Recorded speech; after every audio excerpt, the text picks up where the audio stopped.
今天啊，在网上看了半天啊，也没有看到什么比较重要的新闻啊。这就像下雨天不太适合种庄稼一样。我们今天继续来聊聊法轮功，聊聊李布克李大师的大法帝国啊。话说我上个星期刚做过一期批评法轮功的节目啊，当时我说我们每隔90天做一期批评法轮功的节目，这还不到1个礼拜呢，是吧？那是因为我上个星期那期节目不算是批评法轮功的，我只是揭秘了一下我们跟法轮功斗争过程中的一些战略战术啊。这90天你就是举报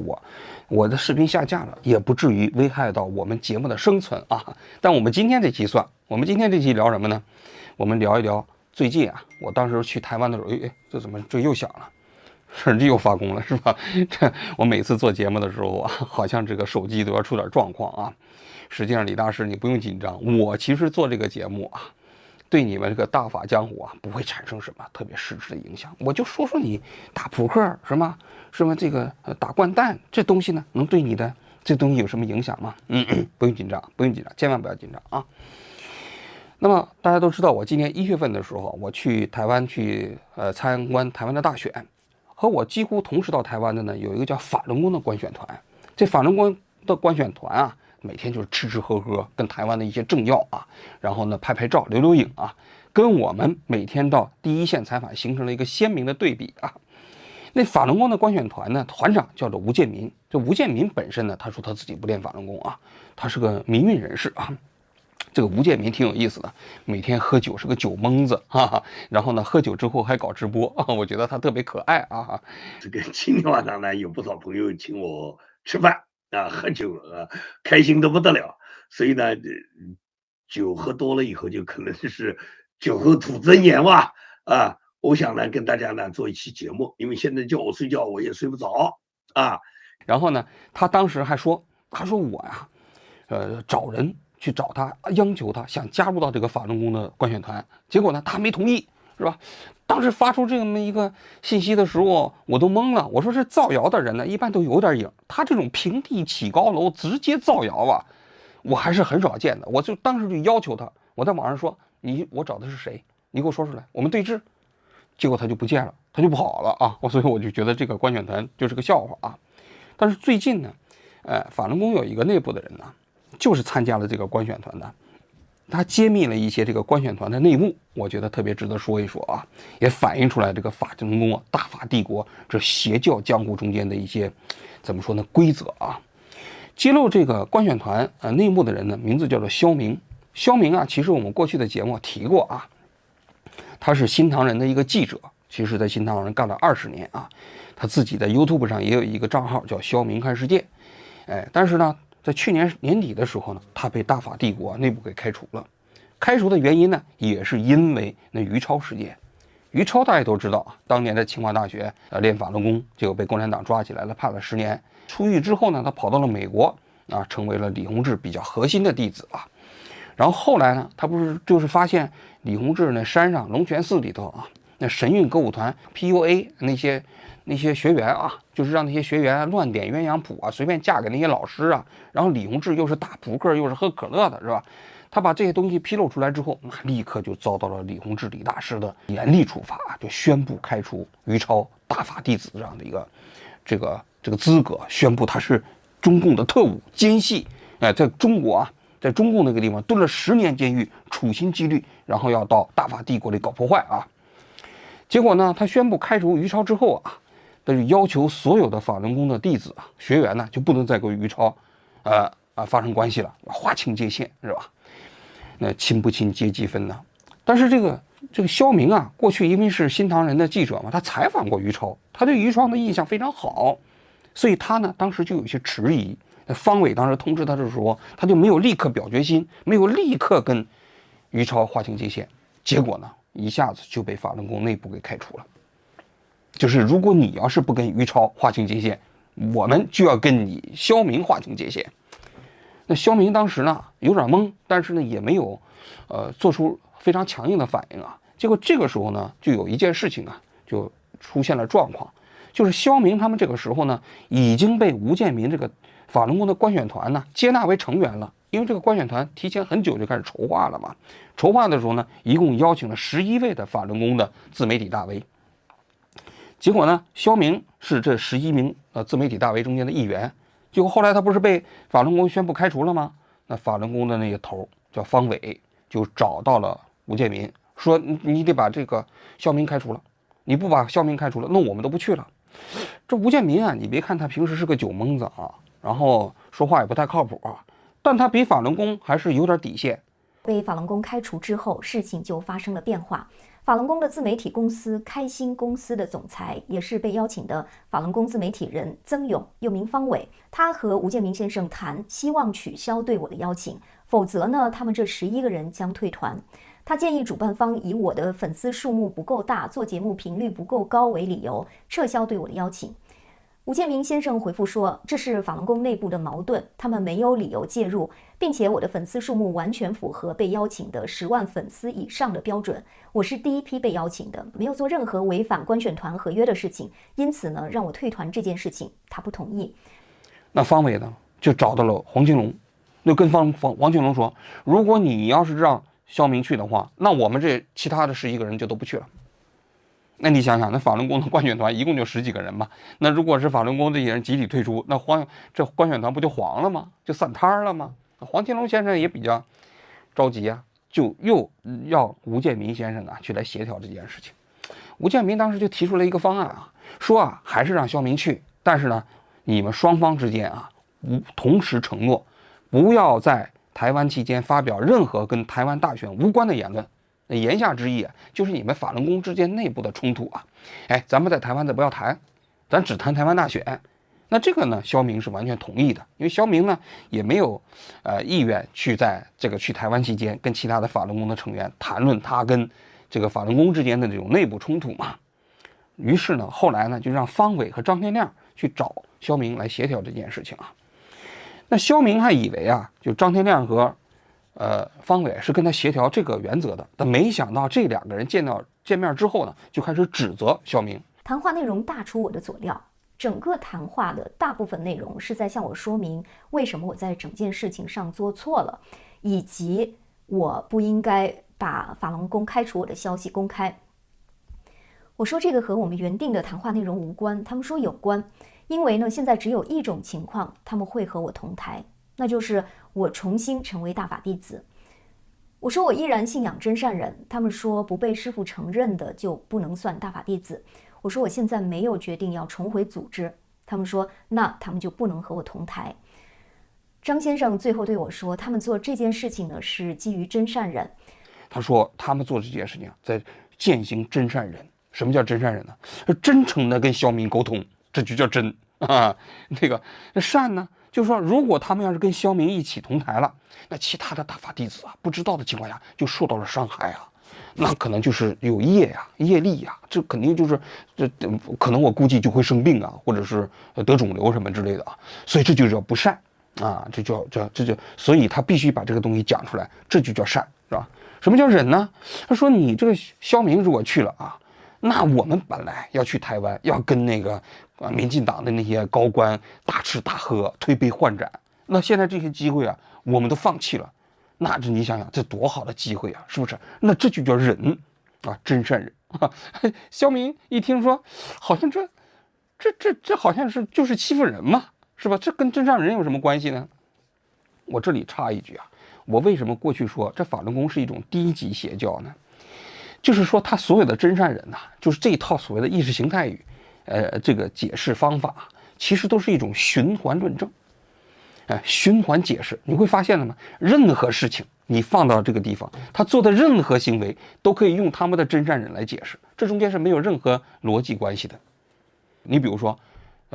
消灭你的言论自由，他说什么呢？他说未来宇宙中间要淘汰的东西就不应该它存在。那只要是他认为是异端邪教嘛，异端邪说嘛，他就说你未来你就宇宙注定要淘汰你，所以你就不应该有市场，就可以封杀你嘛。你想想，所以他实际上法轮功他这种低级邪教啊，就是他的这套理论框架本身是完全不值得一驳的。所以大家可以看到李洪志李大师当时说点铝成金，是吧？他一点那铝就变成金子了。然后呢说他把他父母给创造出来了，是不是？我们大家都觉得特别可笑，是吧？因为他在创造他父母之前，他在哪儿呢？是吧？就是他这个低级邪教它本身是没有解释力的啊，它实际上是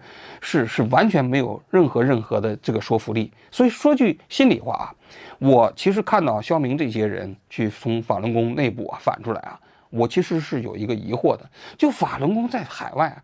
这搞了20来年啊，直到现在才内部才开始搞内讧啊，我都觉得这是一件特别不可思议的事情啊，因为你但凡有一点思考力，你都会觉得法轮功的那些解释力是毫无说服力的。但是呢，就这东西还蛊惑了人的好几十年啊，所以其实这从某种角度来讲，也说明华人呢，他本身他不是特别在意这个本身的思辨力，就是你这个逻辑的力量来解释一套理论框架。就是这么简单的低级骗术，竟然能够在海外形成这么大的影响啊，确实也挺可悲的一件事情啊。支持台湾人民用自己的选票选出自己的政府，维持这个立场的人，他就认为我可以把他安排在我们大会团里面，认为他是属于符合我们这次选拔的台湾官选团里面符合正义价值观的，而不是跟共产党靠在一起，是跟共产党帮助共产党在海外呢，是帮助共产党去摇旗呐喊，帮助共产党在海外做渗透，做对美国以及国际文明呢秩序破坏的人，这种人显然不会被我们选中啦啊！不好意思啊，酒喝多了，我喝点水啊。咱们回到我们的故事啊，肖明当时拒绝了，就当时说，那我不能接受，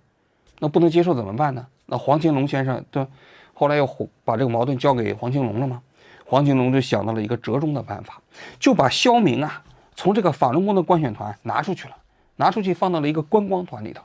然后让这些剩下的11个法轮功的大 V 们继续参加观光团。这肖明的这个官选团呢，实际上呢，它级别比较低，没有跟其他任何媒体互动的机会啊。这肖明内心其实也觉得蛮委屈的，因为本来参加的是这个官选团，就是因为其他的那些人不同意，于是呢就把他从这个团里给开除出去了。那么由此大家可以看一下，这个法轮功在这个官选团的过程中间，它体现了什么？实际上就是行为控制啊，就是说你不服从主佛的这个旨意啊，那么你的行为就要受到处罚。按道理来讲，这个法轮功的官选团跟法轮功之间是没有什么关系的，并不是法轮功主办的。台湾的信民协会啊，是一个独立的第三方啊，包括这个官选团的那个头吴建民本身也不是法轮功啊。但是呢，法轮功就利用他们在这个群体中间，在这个官选团中间人数众多，就把自己刚刚被开除出去的肖明必须要除之而后快，不除之而后快的话啊，他们就不罢休，这不就是行为控制吗？你想想，这不就是邪教的典型特征吗？紧接着还有故事，后来就是因为我在台湾不是参加贺龙夜夜秀嘛，那节目过程中间我讽刺了一下民进党做了一个姿势，结果就被民进党给处罚了，5年不得进入到台湾。这件事情呢，在台湾社会也包括海外，这个中文舆论场啊，引起了非常大的争议啊，大家当时都在讨论。这肖明也看到了，他当时仔细看了一下那期节目，他认为我当时现场并没有歧视残疾人的意思，就是为了讽刺民进党的作秀式选举，对我进行5年的处罚，实在是有点勉为其难。这个理由有点牵强，他还洋洋洒洒写了一篇文章，而且还做了一期 YouTube 的节目。1月26号啊，这个处罚能让所有人心服口服吗？我觉得不能。理由很简单，王志安上次来台湾也接受了媒体采访，但是就没事儿。那么这次和上次有什么区别呢？这次他嘲笑了残障人士，批评了民进党，引起了台湾舆论的批评。有了这个对比，人们会自然形成一个联想，就是他这次受到惩罚的真正原因是因为侮辱了残障人士和攻击了民进党。只要有这个联想，提出这个疑问，其实对执政党民进党以及台湾的民主制度的声誉就已经是不利的了。因为人们会认为，在台湾法律有可能被其他动机所利用，因此一个人受到惩罚的真正原因有可能和他所触犯的法律并没有必然的联系。说句心里话，我内心还是挺佩服肖明的，就是他虽然说是一个练法轮功的人，最终能够战胜他啊，就是他那个内心的还是一个对真相的追求。他认为在这个过程中间，虽然我过去批评过法轮功，他实际上对我批评法轮功也未见得那么赞赏啊，但是他在那个过程中间，他认为民进党政府对我的处罚理由牵强。结果这个节目播完之后，那这个大发帝国不得了啊！2月2号这一天啊，李洪志就宣布在全球范围内开除肖明的这个会籍，因为过去呢只是一个内部处理，这变成了一个公开处决啊！说这个肖明啊，在全球范围内扶持中共特务啊，猖狂对宇宙主佛进行进攻啊，进攻法轮功啊，这个所以在全球以后的所有的法轮功弟子都不能再跟肖明发生任何的联系了啊。肖明当他看到这个的时候肯定也是有点懵，他认为这件事情对他的触动非常大，因为他练法轮功练了20年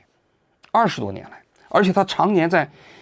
这新唐人这样的一个机构里工作，都不拿工资啊，都相当于免费在工作啊。后来拿了一点工资也是象征性的，而且他说了，其实新唐人的很多法轮功的这些志愿者都是用他这种方式去工作的。没想到自己奉献的组织最终就用这种方式把他一脚踢开。所以他在这个过程中，他就开始反思，反思完了之后，他在2月26号的时候做了一期节目，就是他跟法轮功之间的是是非非啊。我现在也不认为我自己在攻击法轮功，我是在谈事实和我的理解。说到我利用法轮功资源出名，也不是事实。在为新唐人工作的近20年的时间里，我长期不拿工资，后来也是拿着极低的工资。我周围的法轮功学员也都是如此。我做这些事情不是为了名和利，是为了理念。我也没有扶持过中共的流氓特务，我只是以前采访了于超几次，那个时候于超还是法轮功的英雄。即便是现在说于超是中共的奸细和特务，也没有令人信服的事实根据。他在这里头提了2个关键的问题。第一个关键的问题就他自己的观察，他发现法轮功这样的一个组织实际上是法轮功的教义凌驾于事实之上。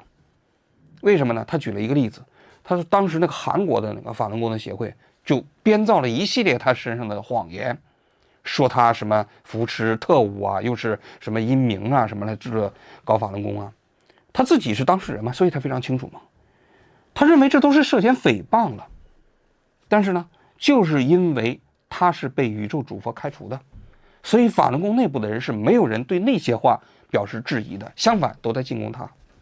那你想想，这对他来说这是非常震撼的一件事情。紧接着他就发现，他说法轮功这个组织呢，就是关于法轮功组织的形象是不容破坏的，主佛的形象是不能被质疑的，因为所有的这样的一个组织架构都是为了维护法轮功的社会形象，而且把法轮功的组织跟法轮功的教义之间画了等号。你质疑法轮功的组织，你其实就是在质疑法轮功的教义，你就是在破坏法轮功的形象。他认为这之间其实也是存在着这个逻辑上的问题的。就像一个正常的组织，我们如果发现它有问题，我们是会起诉，我们会解雇，但是法轮功不行，因为法轮功要求你对这个法轮功的教义绝对服从，对主佛绝对服从，所以它最后衍生出来的问题是，当宇宙主佛李洪志的指令，如果要是跟法轮功的教义之间发生冲突的时候怎么办？如果宇宙主佛他的这个指令跟这个事实之间有矛盾的时候怎么办？说的还比较客气但这个问题其实我觉得是振聋发聩的一个问题他这个问题发出来之后，那又引起了很多法轮功的弟子对他的猖狂进攻当时还有人诅咒他，说他会暴毙这是暴毙，还有这信息过来这个他提醒我呢是吧？说节目赶紧结束是吧？又发功是吧？那个后来他在3月份的时候，他又做了一期节目。这期节目的时候呢，他实际上提的问题就更尖锐了。他提出这么一个问题，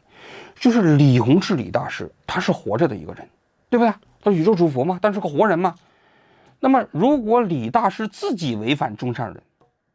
因为真善人呢是法轮功这个整个这个大法帝国的宪法，李洪志也天天说了叫以法为师但是李洪志是个活人，那么如果李洪志自己犯法了呢？如果自己违背真善忍了呢？怎么办呢？其实这个问题实际上触及到了法轮功啊这邪教江湖中间的命门。为什么说它是命门呢？因为我们知道啊，我们在定义邪教的时候啊，大多数情况下，当然不是绝对的啊，邪教有个特征，就是呢要神化自己的宗教头领，就是自己的头领，或者说吧，就是活着的佛，活着的神仙。这一点前几天那李南央当时不也是出来讲了吗？李南央当时对法轮功的质疑啊，就在于李洪志当时说了一个，中国因为疫情死了4亿人，他当时倒也没在意，结果就发现啊，所有的这个法轮功的媒体都出来说，中国大陆当时因为疫情的原因死了4亿人，这可把李南央给吓坏了。李南央是李锐的女儿啊，那他实际上是你想跟中共肯定不是同一个战壕的。但是他的观点是，你就算是反对中共，你也不能用造谣的方式反对中共啊，这第一点。第二点就是说，李大师造了一句谣，怎么所有的这个法轮功的这个信徒啊，法轮功的媒体都跟他接着造谣呢？那是因为李大师是一个活着的神仙，他既然是活着的神仙，你就必须放弃自己的思考，你就必须顶礼膜拜，这不就是邪教吗？李南阳说了，他说在英文里面啊，其实邪教跟个人崇拜是一个词。什么意思啊？就是老毛搞的那一套个人崇拜啊，其实跟李大师搞的大法帝国啊，实际上都叫邪教。事实上，国外的社会学分类里头，有人就是把毛时代的中国共产党定义为邪教，我认为也大差不差啊，就是邪教。因为邪教不就是搞个人崇拜吗？就是搞你对一个活着的人，把他上升到一个宇宙主佛普度众生，然后呢自己不会犯错误的这么一种神的地位吗？那么无论是老毛还是李洪志，其实都是一回事儿。你想想，老毛当年在文革的时候，大家都说他是伟大领袖、舵手，天天在普度众生，但是实际在中南海里，他不是夜夜笙箫吗？是吧？那他为了掩盖他自己他真实的这样一种状况，怎么办？就要采取思想控制、行为控制，还有情绪控制。所谓思想控制，就天天搞那跳中字舞啊，什么很逗内心一闪念呐，什么之类的啊。那么行为控制就是说，你胆敢要是对这种行为要是提出一些异议的话，直接把你抓起来，然后呢可能就直接枪毙了。情绪控制也是如此啊，天天搞学习啊，你崇拜伟大领袖啊，那种激动的心情，大家可以想象一下。这种邪教的方式，在今天的法轮功这样的一个江湖里头，这个大法帝国里头，是不是如出一辙啊？就首先有一个活着的主佛，然后这个活着的主佛呢，每天喝可乐打掼蛋，是吧？但是呢，普度众生的时候还这个放屁打嗝，对不对？那么为了要把它神化，于是呢就必须采用行为控制、思想控制和情绪控制。把你这些控制起来了，你就放弃了自己的思考。这其实啊，就是邪教的最典型的特征。所以肖明为什么会被开除，于超为什么会被开除，是因为他们没有彻底的放弃思考。所以肖明反复在讲，他说这些原则啊，它跟普世价值它相对立呀。你既然说是真，那你就应该以真相为原则，而不是以真诚。真诚的真其实不等于真相的真啊，那完全是两回事啊，对吧？然后你用那种所谓的循环解释，让你所有的事情都往内去寻找原因，这种所谓的循环解释，实际上在我们面对现实社会过程中间呢，是毫无说服力的，因为你跟普世价值是相冲突的。所以他们最终的觉醒，是因为他们内心里头在西方接受了这个教育啊，普世价值成为了他的价值观的一部分。最终这两者的中都是普世价值战胜了邪教江湖过程中间的思想控制。我今天做这期节目，实际上就是给大家普及一下什么是邪教。这邪教就我说的，有一个活的主佛，然后再加上行为控制、思想控制和情绪控制。这就是今天大法帝国啊，他们之所以被人称之为邪教的一个非常重要的原因。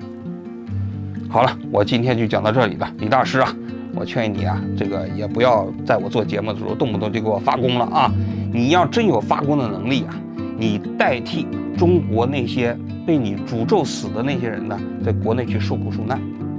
那个我觉得那算你了不起，去吧？好吧，我们今天就讲到这里，谢谢大家。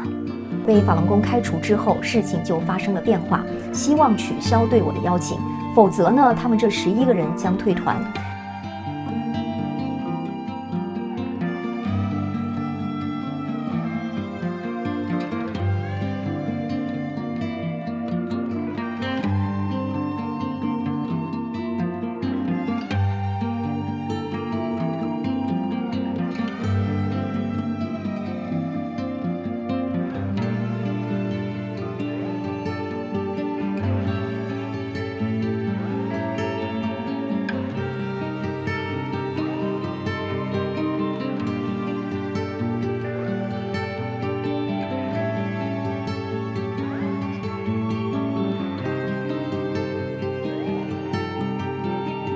法轮功现在面临的真正的问题，不是外人说法轮功是某教，而是法轮功的神学理论和它的实践出现了矛盾。到底是以人间的师傅为大，还是以法为大？这是一个非常尖锐的问题。